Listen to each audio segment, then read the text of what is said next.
running for this nomination, and that what was clear in the debate today is that Mitt Romney can't take a punch. I think the Romney people are very, very upset about the outcome because they realize that their guy didn't do very well today. Let's get to the character of the debater of Romney. Romney does seem to have a problem of anything that's out of the ordinary. If a candidate interrupts him, he gets very indignant, and he almost plays scolding Proctor, like he's going to correct them, not just win the point. Do you think the man has a stiffness problem that can't react quickly to a shot, and therefore somebody like Newt Gingrich, who is very good on his feet, can continue to take him apart or begin to take him apart? Look, this comes to the question of electability. I mean, the whole campaign of Mitt Romney has been about his electability. What we saw today is a candidate that is going to have a hard time going on a debate stage with a Barack Obama in the fall and carry forth the Republican message. First of all, he is not really a conservative Republican that can carry that message. And secondly, what he showed today is, against somebody like Barack Obama, he is going to have a very, very difficult time standing up for our principles. What do you think the other candidates would say if they were all asked, is Mitt Romney a conservative? Do you think they'd all agree he's not? All the men on the stage. I think most of them would. I mean, I can't speak for everybody and so on, but I think that the record is pretty clear. He's called himself a moderate. The idea that he's calling himself a conservative now is something different from what he was saying just a few years back, when in fact he was trying to be elected in a liberal state. And so part of the problem here is that no one's quite certain exactly where he does stand on some of these issues. Well, thanks to your candidate, Newt Gingrich, and thanks to John Huntsman, and thanks to Rick Santorum. It was an interesting, in fact, a bracing debate this morning. Thank you for coming on. Former Congressman Bob Walker of Pennsylvania, who is supporting former Speaker Newt Gingrich. Up next, Howard Fineman and Eugene Robinson come back to join us for a final verdict, I think, on what happened today and last night. This was Saturday night and Sunday morning, as they once said in the movies. We'll get a verdict on both events here from the Convention Center in New Hampshire.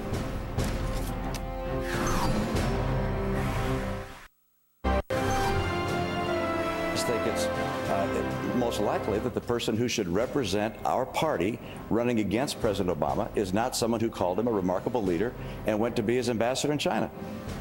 This nation is divided, David, because of attitudes like that.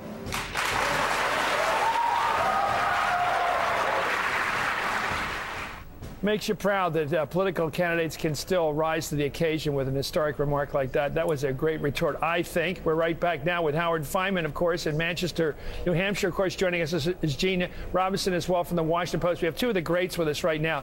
You know, you're always trying to pick up on important, remarkable moments. I think that was one. I think the debate was bracketed by two of them. One of them was that one toward the beginning of the debate, and the other was at the end of the debate when they really went at it on the question of whether Mitt Romney is the guy he says he is. This debate was all about Mitt Romney. If I were Mitt Romney, I'd be concerned right now. I've been through a million New Hampshire primaries. Things break late. They happen at the end. The independents decide at the very last. They may want to make a statement that surprises everybody and do something different from Iowa. And that's why if I were Mitt Romney, and I know because I've been getting emails from their people, you know, they're out on the attack against the press. They say the press is biased. They say this is that. They're showing their nervousness now in the last 48 hours of this campaign. Gene, your thoughts on what happened this morning? I thought it was a great debate this morning. We saw more of the real candidates than I think we've seen in most of the 14 previous debates. Newt Gingrich calling what Mitt Romney was saying pious baloney.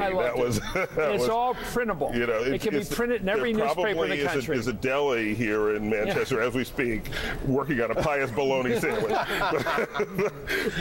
but you know, I think Mitt Romney has reason to be concerned, but not panicked yet. I mean, he had a big lead coming into this weekend, and I think what the others really need to do if they're going to play in this race is slow him down.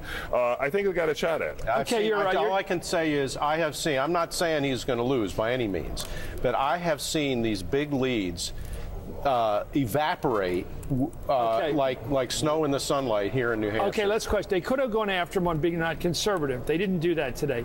They went after him for being a fraud. Yeah. They basically said you're a fraud and claiming you're not as much of a politician as we all are. We've all been running for office our whole lives. Don't give us that.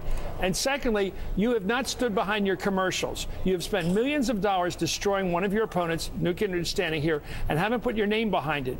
I think they forced him today to put his name behind it because he began dissecting, as you pointed out earlier tonight, the very points he was making in his ads. Right, and he said, well, of course they're my former staff, and of course these are my supporters who are funding the independent. And of course PAC. there were mistakes. Exactly, and of course there were mistakes. And he knew chapter and verse. After saying he hadn't seen the ad, he knew chapter and verse. Did they put his brand on those negative ads? You know, that's the right attack, I think, for New Hampshire, as opposed to he's not conservative enough, which was the right attack.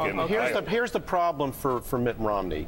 They have, and this is what I was talking to his people about just a few minutes ago. They have packaged Mitt Romney as this tough as nails, attack dog guy who's not a politician, who's going to says it ain't beanbag, and who's going to be tough and sort of be proud and unapologetic about it, which is what he was today. But that, among other things, goes against who Mitt Romney really is, I think, and what his appeal is. His appeal earlier on, when he said, almost in lament, that, Barack Obama's a good guy, but he just wasn't up to the job. Remember how he used to be saying that? More in sorrow than in anger. That would allow him to capture his own sense of decency and desire for unity in the country. Instead, in order to try to win in conservative electorates, I think they're turning Mitt Romney into something that he really isn't. And in politics, as you know, Chris, you have to be who you are. You have to be who you are. He also prefers formality. He dresses very formally. He's very careful in the way he presents himself. He doesn't feel comfortable in a surrounding of roughnecks. No. When it turned to roughneck behavior, he gets very defensive. And I'm not sure he overcompensates. He overcompensates. He becomes kind of snippy, and it's as if it's an affront, and he reacts as if. Are you a member of this club? Right. Excuse me. Are you a member of this club? But for him, that's what he seems to be saying to these Chris, guys. But for him to say, this ain't beanbag, and to be unapologetic about these supposedly independent attack ads in his own tone of partisanship and negativity, it just doesn't fit with whatever was appealing about him to begin with. Let's assume this election goes something like this Tuesday night. Romney gets in the mid-30s. He'll hold at 35. I think the escalator will only go down so far. Somebody else rises, say Huntsman rises up to the low 20s.